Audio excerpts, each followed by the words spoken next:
No me gusta la exposición pública. No me gusta hablar de mí. Y yo creo que más que no gustarme, soy consciente de la responsabilidad que implica hablar en nombre de un gobierno, ¿no? Y a veces, pone nervioso el tema de medios y es muy fácil cometer un error. Y la verdad es que lo que no quiero es decir algo equivocado que le pueda producir algún daño al presidente o al proyecto del presidente. ¿Qué siente cuando el presidente la llama la gladiadora? Ayer lo dijo por televisión, públicamente. Bueno, emoción, porque además del presidente es mi amigo y él me ha dicho muchas veces que si yo no hiciera bien mi función me echa. Entonces, no, es que entonces eso Sí. es doble mérito, ¿no? Porque lo he hablado varias veces con él y siempre lo reitera, ¿no? Que si yo no hago bien mi trabajo no estaría acá. Entonces, me hace valorizar también mi esfuerzo y mi trabajo y el de todo mi equipo, que es maravilloso. Sí. Saber que solamente por eso soy ministra, porque hago bien el trabajo. ¿Qué implica capital humano? El ministerio que usted maneja, porque es enorme. Sí, es enorme. En realidad, al principio era más grande. Sí. Incluía 5 ministerios. Tenía cultura. Salud. Sí, pero salud fue una decisión previa a asumir. Okay. Dejarlo de lado porque realmente el mundo de la salud es muy complejo. Yo creía que se merecía un ministerio en sí mismo. Además, bueno, porque están los laboratorios, bueno, un montón de actores, sí, claro, que iban a ser muy complejos de manejar y me pareció que ya con lo otro que tenía era suficiente. Sí. Pero bueno, al principio entonces teníamos cultura, el Ministerio de la Mujer, ANSES, educación, trabajo y ex desarrollo social. Fuimos reestructurando, que eso fue un enorme trabajo también, que a veces pasa de largo y fue algo que nos insumió mucho tiempo y trabajo, ¿no? Hacer toda la reestructuración, armar el organigrama nuevo e ir achicando el Estado, que era la premisa que teníamos, hasta llegar a lo óptimo, que es lo que hoy compone el Ministerio de Capital Humano, que tiene que ver con una idea, bueno, basada en Gary Becker, que es un economista estadounidense. Premio Nobel. Un premio Nobel, 1992 creo. Sí. Y él traía esta idea de lo importante que es para la economía la formación y las habilidades en el ser humano. Claro. Tomando esta idea, Javier me engañó, porque él me dijo que era ser ministra de Desarrollo Social.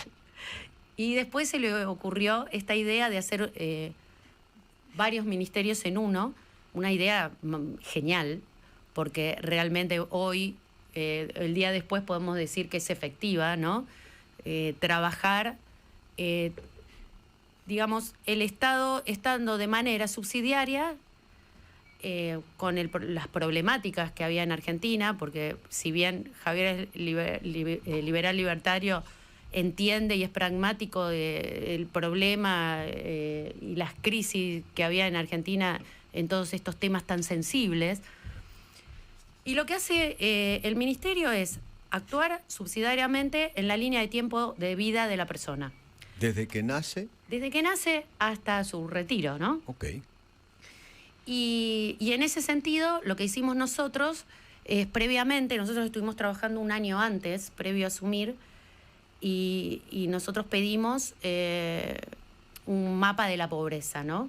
Y ahí nos dimos cuenta que la franja más vulnerable era la de niños y adolescentes. Sí, el 50%. En donde 7 en niños, ese momento, o sea, 7 de son cada 10. 70% de pobreza Sí. había en la franja de niños y adolescentes. Entonces decidimos como se dice, poner toda la carne al asador en ese lugar, ¿no? Porque además los niños no tienen ninguna responsabilidad en dónde nacen, ¿no? Totalmente. Y creímos que ahí era donde teníamos que hacer el esfuerzo, sí. La verdad es que cuando nosotros, en el primer semestre del 2024, la pobreza era del 54% aproximadamente, y bueno, y un buen resumen, porque creo que los datos son muy importantes y era algo de lo que se carecía en la administración en Argentina. Dieron la semana pasada, el viernes, con los nuevos datos del INDEC.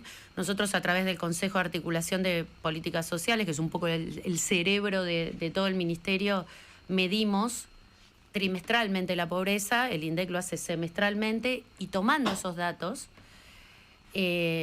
hacemos proyecciones trimestrales. Y bueno, y el tercer trimestre dio 27.5. Y lo que es más importante, la indigencia, que es realmente la gente que no come. Literal. Sí. Y apenas si puede comer una vez al día. Apenas si puede comer, sí. Está en el orden del 5,4%. ¿Y eso en y veníamos personas de un 20%. ¿Y eso en personas de carne y hueso cuánto es? No te puedo decir exactamente los números de personas, pero nosotros, según UNICEF, porque a veces nos critican porque dicen que nosotros medimos los datos y somos el gobierno, datos oficiales, pero bueno, según el último informe de UNICEF, 2,5 millones de niños salieron de la pobreza. Es mucho. Sí, es más, la semana pasada estuve hablando con José Luis Daza, con Sí. el viceministro, y él me decía, que yo también lo pude comprobar, ¿no? La importancia de estos datos internacionalmente, ¿no? En los foros, en las conferencias, cómo toman esta baja de la pobreza como objeto de estudio, inclusive, ¿no? También pasa con el Ministerio de Capital Humano, ¿no? Que hay mucha intriga de qué va, ¿no? De qué se trata. Bueno, y siguiendo el tema de qué se trata el Ministerio de Capital Humano, eso hicimos en un primer momento. Luego, la llave para nosotros, para la autosustentación, que es el objetivo final, para la dignidad humana, ¿no? Que es a través del trabajo, tiene que ver con la educación, ¿no? Y también los datos no eran auspiciosos, ¿no? Si uno de cada 3 niños lee, o la mitad de los niños no entiende lo que lee, hay que hacer un enorme trabajo ahí. Chicos de tercer grado no saben leer y escribir directamente. Sí. Es una cosa, eso no. Bueno, sobre no todo ocurría. un país que se resaltaba justamente la alfabetización, ¿no? Pero claro. Porque era un país absolutamente alfabetizado, y fue decreciendo hasta llegar De la a década la del tragedia 50 para acá, educativa, ¿no? claro. Como dice Tragedia, Echeverri. exactamente. La tragedia educativa, que se siguió hablando durante años de la tragedia educativa, y no se hicieron las políticas pertinentes para darlo vuelta, ¿no? Entonces, lamentablemente, el trabajo de educación es un trabajo que no se ven los resultados rápidos porque llevan su tiempo, pero bueno, el plan de alfabetización tiene un logro enorme, que es haber juntado 24 jurisdicciones de acuerdo en ese objetivo, ¿no? De alfabetizar. Y estamos trabajando enormemente en el área de educación. Sí. Y bueno, y trabajo, nosotros, bueno, es una bandera que yo llevo desde el principio, porque también la modernización laboral la venimos trabajando previamente, ¿no? La letra de la modernización viene trabajada Sin embargo, la oposición y el kirchnerismo hablan de ley de esclavitud laboral. Bueno, no es así. Aparte, cuando hablan en ese sentido, yo digo, ¿y hacia dónde nos llevó las políticas del kirchnerismo o de los gobiernos anteriores? A la informalidad de la mitad de la población económicamente activa, digo. Entonces, es una cuestión otra vez, de dato, ¿no? Y de hechos. O sea, nosotros podemos relatar cualquier cosa, pero la realidad es que la gente necesita trabajar. O sea, ¿qué derechos protegemos si trabajo no hay? Para proteger los derechos del trabajador, tenemos que proteger el trabajo. Sin embargo, dicen que se van a quitar todos los derechos, que la gente va a trabajar 12, 13, 14 horas, la van a explotar, la van a precarizar, que se termina el derecho a enfermarse, que se termina el derecho a la indemnización, que la gente, los empresarios van a echar barato, qué sé yo, todas cosas que vengo escuchando, ¿no? Bueno, por eso lo decían antes de leer la ley. Porque no la habían leído y decían lo mismo. Entonces, no sé, por ahí todavía no la leyeron. Pero lo van a seguir diciendo cuando la lean. Exactamente. Seguramente. Por eso, digo, no hay que hacer caso a relatos. Sí. Digo, lo importante es conocer la letra de la ley y saber que lo que propicia no es quitarle derechos a la gente, no está en nuestro espíritu, sino todo lo contrario. Es que la gente tenga trabajo y que esté protegida. Y que esté protegida. Sí. Ese es el espíritu de la ley. Escuché también una frase impresionante, que la ideología gorila quiere imponer esta ley. La ideología gorila quiere imponer la ley. Increíble. ¿Qué sería la ideología? ¿Qué sé yo? La derecha. Sentido amplio. No sé. Yo creo que lo importante es establecer políticas públicas para mejorarle la vida a la gente y eso es lo que estamos haciendo. Lleva tiempo, algunas de las políticas llevan más tiempo que otras, pero creo que vamos por buen camino y el dato de la pobreza, de la incidencia de la pobreza, es concreto. Sí. Es concreto. Hablemos de los gerentes de la pobreza, porque, a ver, muchos dicen que usted es la verdadera autora del fin de los piquetes. Bueno, fue un trabajo en equipo, ¿no? Yo creo que si no se trabaja en equipo no se puede tener buenos resultados. Y creo que en ese sentido, al igual, justo estaba pensando en esto, al igual que en el Ministerio de Capital Humano, ese trabajo interdisciplinario entre estas áreas sensibles, también el trabajo interdisciplinario entre los distintos ministerios, y yo creo que eso se ha favorecido muchísimo por la reducción de los ministerios, porque la verdad es que es mucho más fácil llamar a un ministro y decir, mira, necesito esto, trabajar en conjunto, es muy simple. Digo, esta profusión de ministerios, secretarías, subsecretarías y planes, lo que hace es embarrar la cancha para que no haya transparencia. Entonces, el trabajo que hicimos con el tema de los piquetes fue un trabajo que obviamente fue en conjunto con la ministra Bullrich. Ella puso orden en la calle y bueno, yo los desfinancié. Bueno, ¿cómo hizo? ¿Cómo hizo? Quiero que me cuente detalles de alguno de los curros, porque la gente creo que se merece saber cómo la estaban afanando. Sí, bueno, lo que ellos hacían era estar de los dos lados del mostrador, para que la gente entienda. Entonces, bueno, están todos denunciados, ¿no? Nosotros denunciamos a Pérsico, denunciamos a Beliboni, denunciamos en la causa guardapolvos. Lo que hacían era comprar con sobreprecios. Grabois lo mismo, ¿no? Grabois también. Él lo que hacía es repartir los alimentos. Él estaba del lado de afuera, digamos, de manera directa del lado de afuera. Hay gente que estaba adentro y gente que estaba afuera. Claro, hay gente que estaba adentro y gente que estaba afuera. ¿Y los que estaban adentro, cómo hacían? Los que estaban adentro, lo que hacían era, por ejemplo, vos tenías a uno de ellos que desde afuera hacía ruido para pedir más subsidio. Y el de adentro parecía como que se enojaban, actuaban y les daban mucho más subsidios. Ahora, también estaba por otra parte, es complejo, porque también estaba, por ejemplo, el INAES, los Institutos de Economía Social, a través de las cooperativas, que daban facturas truchas de esos insumos que se compraban.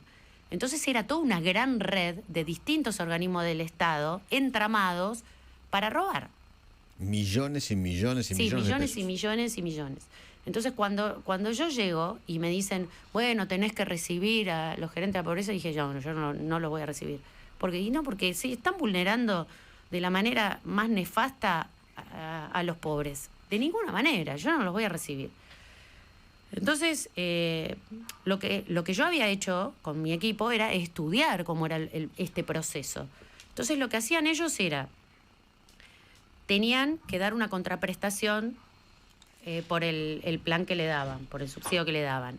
Y había unos centros de referencia en donde la gente que recibía el plan tenía que ir para validar esa contraprestación, que podía ser un trabajo probablemente en un municipio en donde después le terminaban cortando el pasto al intendente, porque esto pasaba, y, o sea, no era un trabajo para crecer claro, y esclavos del siglo XXI. Para ser autónomo. Claro. Y después, o un curso. Cuando iban ahí a rendir, ellos tenían la potestad de subirle o darle de baja el plan. Con lo cual, ahí era o donde les quitaban una parte o los hacían ir a las marchas a cambio de. Lo loco es que ellos no tenían la potestad de darle de baja o de alta el plan, pero había 1.400.000 personas en un Excel. Mamma mía. Por eso es importante tener datos y tecnificar todas las áreas, digitalizar como estamos haciendo en ANSES, por ejemplo, porque mi objetivo y mi desvelo es que cuando yo me vaya de acá, no puedan venir de vuelta a hacer lo que hacían y que sea un escándalo. Y esto es algo que tiene que tomar la responsabilidad de la sociedad, de no dejar que vuelva a suceder. Nosotros como gobierno podemos hacer mucho para limpiar, para hacer los procesos transparentes, pero yo creo que una de las grandes cosas que hizo Javier es empoderar a la sociedad para poder volver a elegir y para hacerse partícipe y entender que los impuestos son del ciudadano. Claro. Son del ciudadano. Y hay que seguir la línea de qué se hace con ese dinero que nos pertenece, como ciudadanos. ¿Me cuenta lo de Grabois? ¿Por qué no quiere entregar el teléfono? ¿Por qué está tan preocupado por su teléfono? Bueno, a ver, yo no tengo ningún ensañamiento con nadie, realmente. Ahora... Yo sí, con los ladrones sí. Al mes de asumir, a mí me hacen una causa penal. Yo tengo 15 causas penales. Bueno. Por ser transparente y por tratar de ser una funcionaria pública, que yo veo la función pública como servicio. Yo me considero una servidora pública. Bueno, por tratar de ser una servidora pública y hacer las cosas bien, me hicieron 15 causas penales. Y para mí eso es una mancha. Porque yo nunca tuve causas en toda mi vida. Y yo creo que en eso la justicia tiene que hacer también una transformación. Y no hablo de toda la justicia porque sería injusta con algunos, ¿no? Pero creo que también la justicia tiene que transformarse en ese sentido. Porque la verdad es que es la desgracia del honesto y el beneficio del deshonesto. O sea, usted tiene la espada de Damocles de Comodoro Pi, de las escaleras de Comodoro Pi. Yo me siento mal porque yo sé que no hice nada. Nada malo. Y no puedo creer que después de 2 años siga teniendo esa causa u otras. Porque la verdad que soy inocente. Una de las causas es porque usted se quedaba con la comida. No, yo no me quedé con nada. O sea, primero está bueno tener el espacio. O sea, yo, ninguno de los alimentos que había y que los habían comprado ellos, que no los compré yo, se venció. Ni uno. Eso es mentira. Ok. Y también es mentira que me quedé con los alimentos, porque esta causa la que pusieron... no los repartía. Bueno, pero al mes, ellos tampoco lo repartieron, porque ya estaban cuando llegué. Claro. Y a ellos no les hicieron una causa. Claro. Me la hicieron a mí. Entonces, digo, la idea, si nosotros apenas llegamos, duplicamos la UH, aumentamos 137% la tarjeta alimentar y 1.400% la tarjeta 1000 días, la prestación 1000 días, la gente estaba protegida.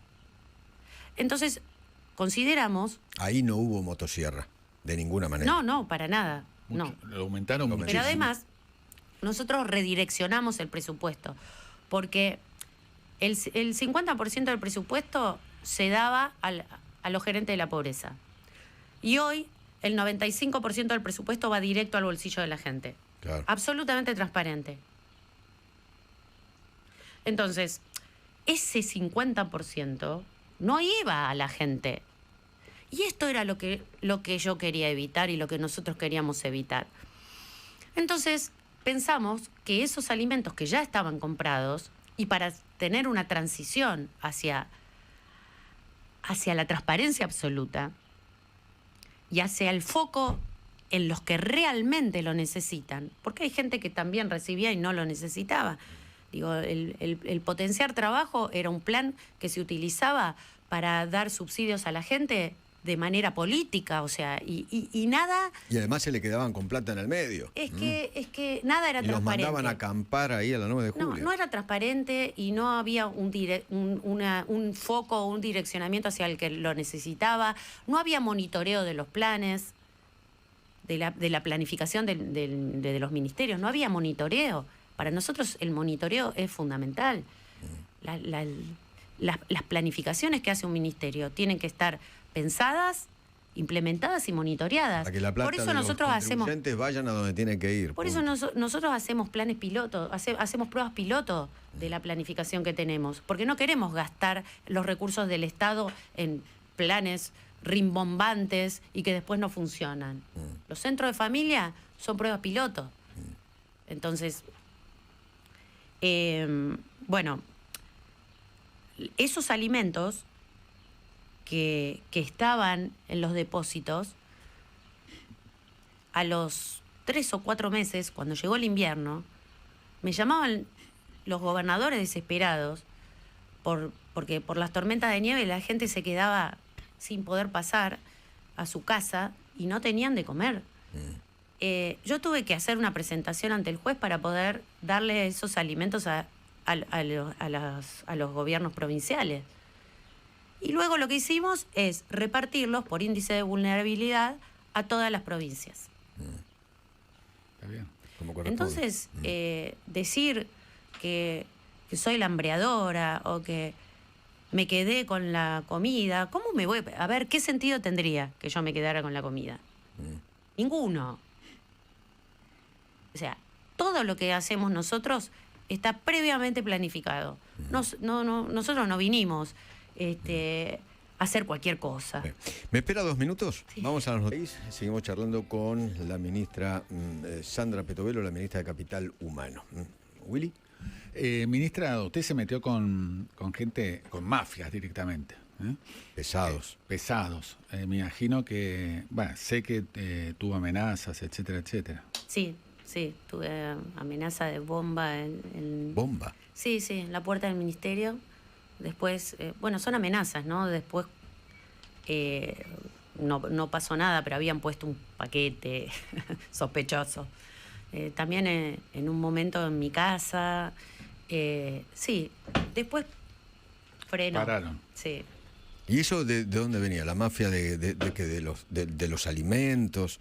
Porque usted se metió ahí pisó unos callos, me parece importantes, ¿no? Porque había también un club de la venta de alimentos al ministerio muy grande. Sí, la verdad que no tengo idea de dónde venía específicamente y no voy a hacer acusaciones claro, sin pruebas. Obvio. Pero con mi inconsciencia habitual Siguió para no me adelante. asusté. Y ahora yendo específicamente a un tema de gestión, que usted lo mencionó al pasar. Perdóname, quiero aclarar algo porque si no se me va a ir. El tema de Grabois Sí. y lo Y que el vos decís de la teléfono. apertura del teléfono, lo que pasó es que él entró en un edificio público y tomó un edificio público. Sí. Entonces, acá no hay ninguna animosidad contra nadie. Pero, como diría, parafraseando a la ministra Bullrich, el que las hace las paga. No creo que alguien pueda venir y tomar un edificio público. Además, Gratis no es. Además, le pegaron a los policías, destruyeron el edificio, que era el ex Instituto Perón, destruyeron el edificio, rompieron las puertas, las cerraduras, porque estaba todo cerrado, y para pasar rompieron un blindex. Entonces, por eso está la causa. Ok.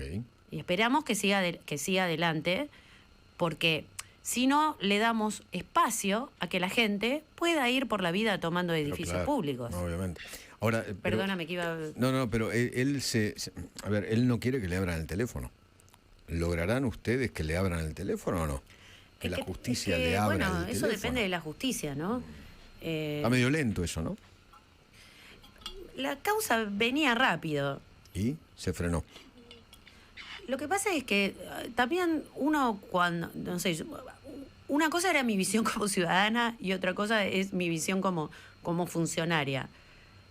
A mí me han sorprendido muchas cosas. Por ejemplo, que vengan y me digan, uy, te tocó este juez o te tocó este fiscal K. Y yo digo, ¿qué? ¿Hay fiscales K y jueces K o macristas o lo que sea? Me impresionó mucho como ciudadana. Porque yo creo que la justicia tiene que ser ascética en ese sentido.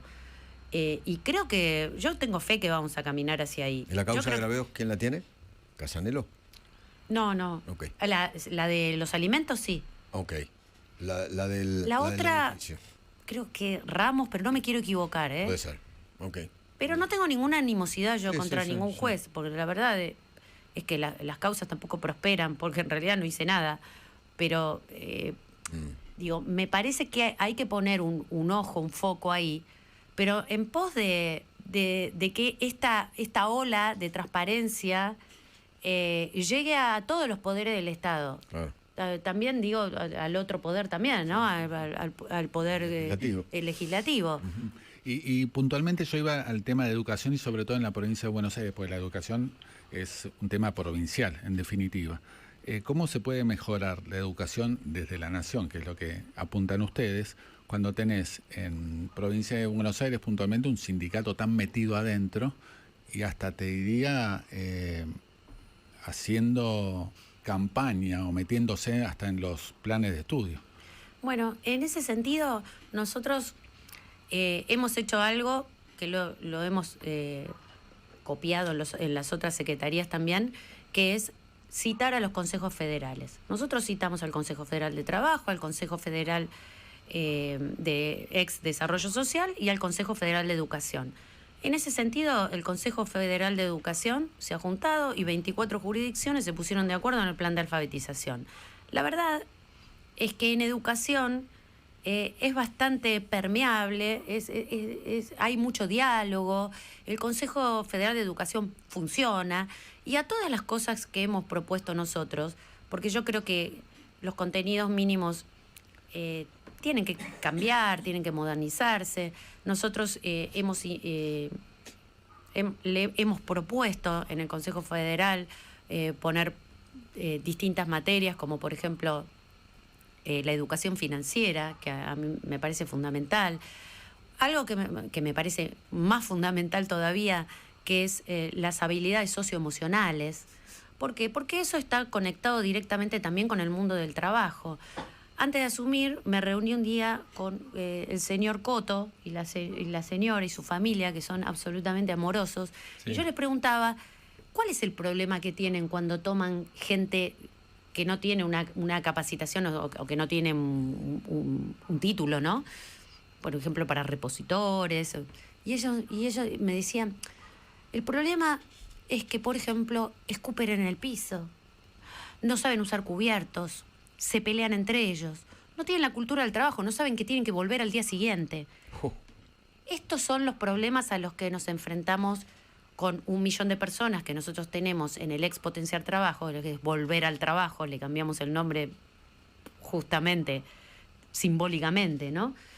Y este es un problema muy grave, porque todas las políticas del Ministerio de Capital Humano están atravesadas por la idea de familia. Perdón que yo voy abriendo Muy bien, ventanitas, perfecto, muy bien. pero esta es la lógica del ministerio. Digo, hay que apuntar a la familia. ¿Por qué esta gente tiene estas deficiencias? ¿Por qué? Porque no tienen una familia que les enseñó estas cuestiones básicas que La educación nosotros... empieza en casa. Empieza en casa. Entonces, como política pública, que esto no existía, yo hice un posgrado en políticas familiares, es medio loco, no existe.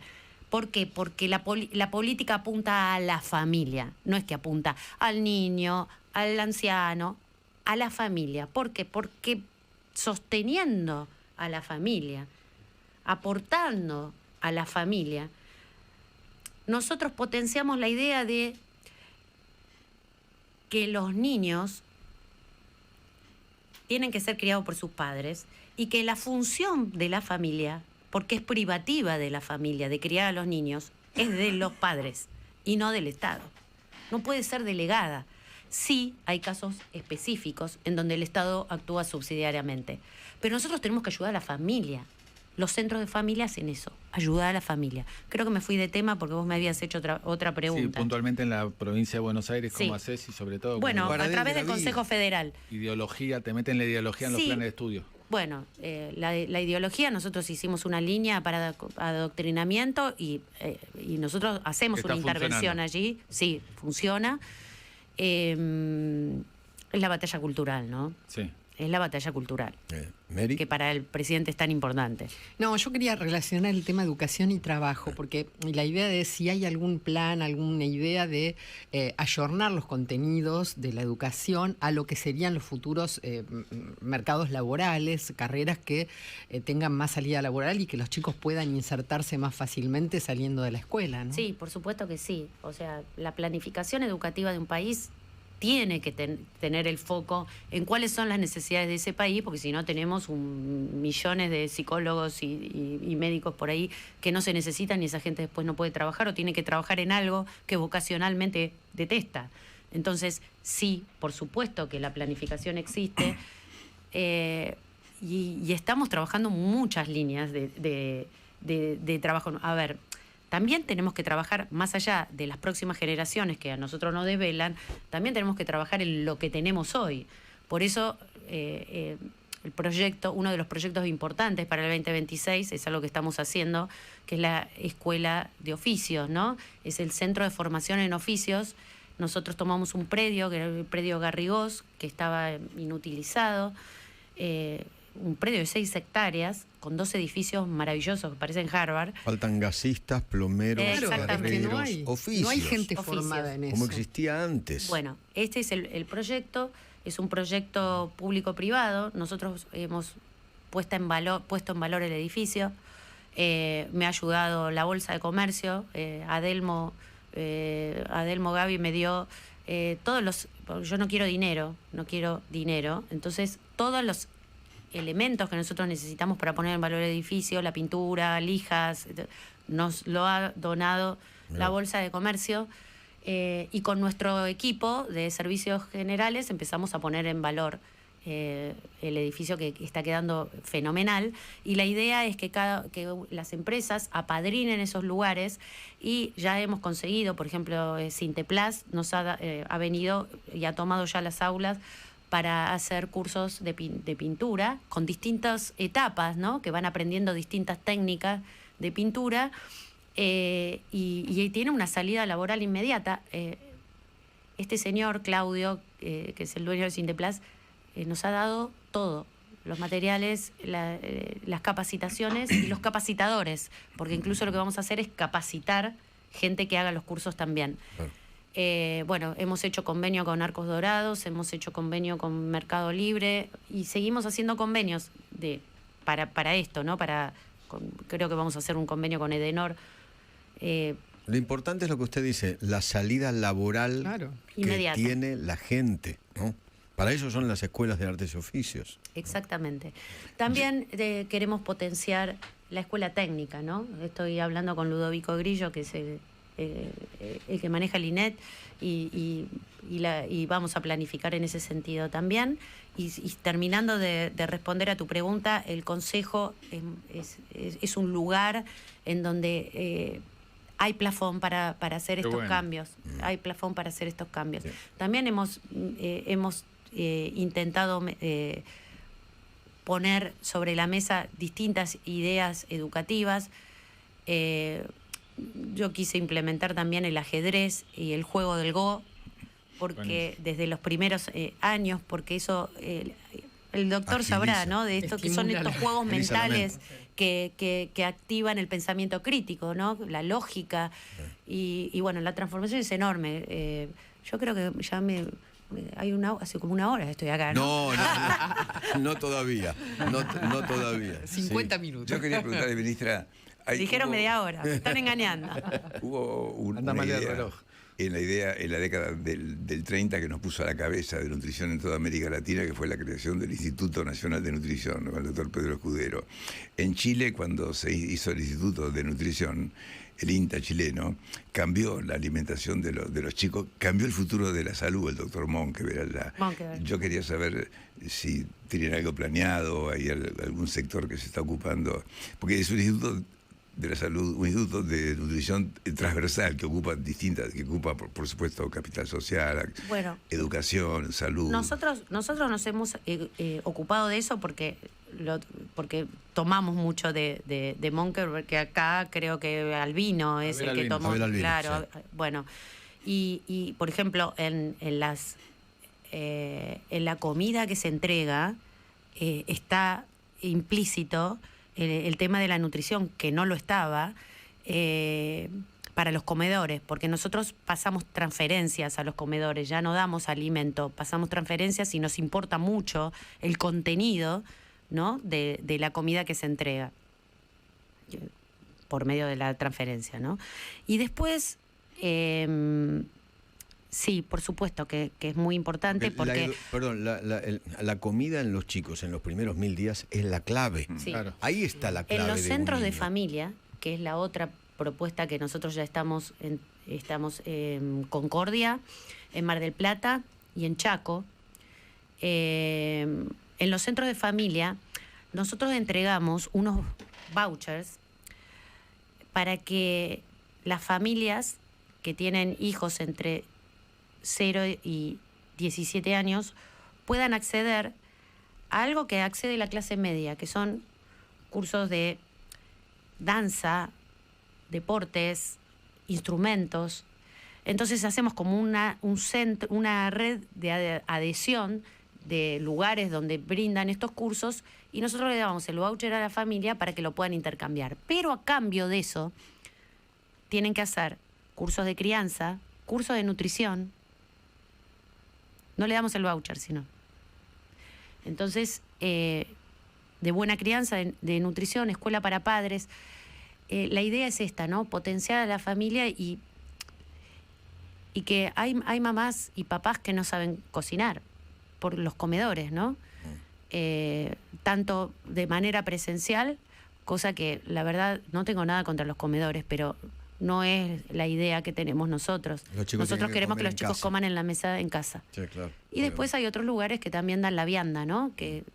Pero que eso lo que hizo es que no aprendieran a cocinar. Y no es un buen efecto, ¿no? Porque uno cuando cocina, a mí me encanta cocinar, en lo personal, y da mucho más que comida, ¿no? Da otro tipo de nutrición cuando preparas algo para tu hijo. Sí, es con amor. Ministra, le agradecemos infinitamente que haya venido. No me quejé, No, lo sé. Se quiere ir. Sí. No, lo sé. Pero tengo que trabajar. Exactamente. Gracias por haber venido, ¿eh? No, gracias a ustedes. Bueno, felices fiestas. Gracias. Nos vemos el año que viene. Bueno, vemos. Es la marcha del león, rugiendo cada vez.